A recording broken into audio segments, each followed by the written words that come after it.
Bukas ang deadline ng Kamara kay Vice President Sara Duterte para tumugon sa mga aligasyon sa impeachment cases laban sa kanya na pareho idineklarang sufficient in substance.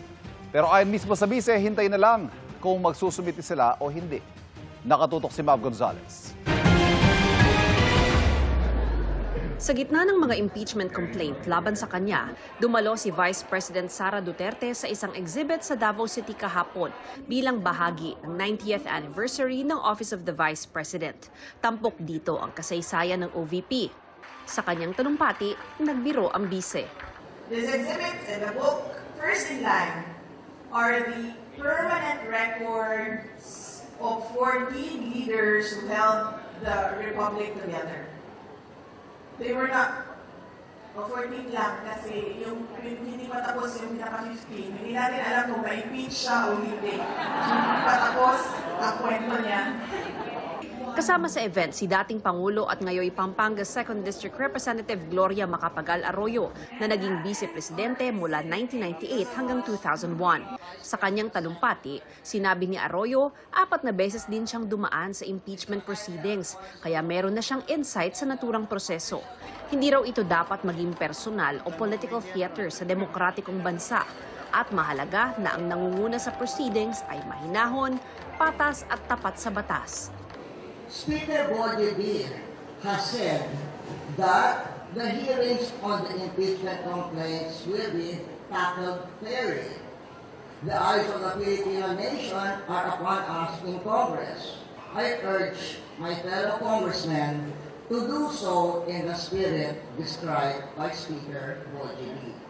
Bukas ang deadline ng kampo ng bise para tumugon sa mga alegasyon sa impeachment cases laban sa kanya. Hapit namang Monday, no? Mawato na to kung mag-file ko, dili. Antay na lang. Oo. Antay na lang sila na mga tiga-House of Representatives. Ayon kay House Justice Committee member Terry Ridon, hihintayin nila ang sagot ng bise hanggang matapos ang office hours bukas. Kung sumagot ito, pasasagutin ng komite ang mga endorser at complainant, saka magsusumite ng rejoinder ang kampo ng bise.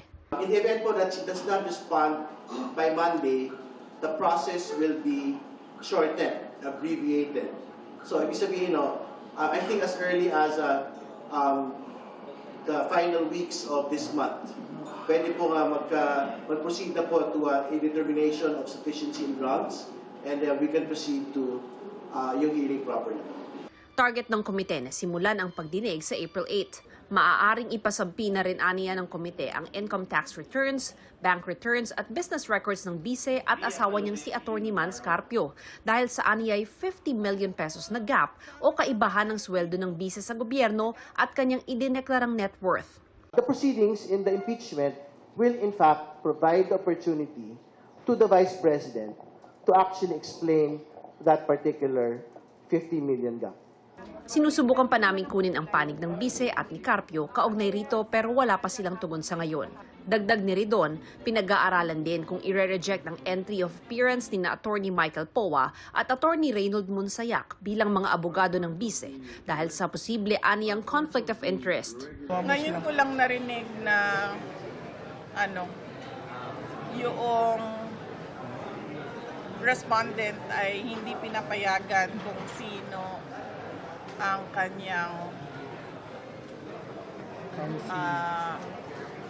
lawyers. Ngayon lang ako nakarinig ng circumstance na hindi pinapayagan ang respondent kung sino ang pinipili niya na lawyer. So, antayin na lang natin kung ano mangyayari. Para sa GMA Integrated News, Mav Gonzalez, nakatutok, 24 oras.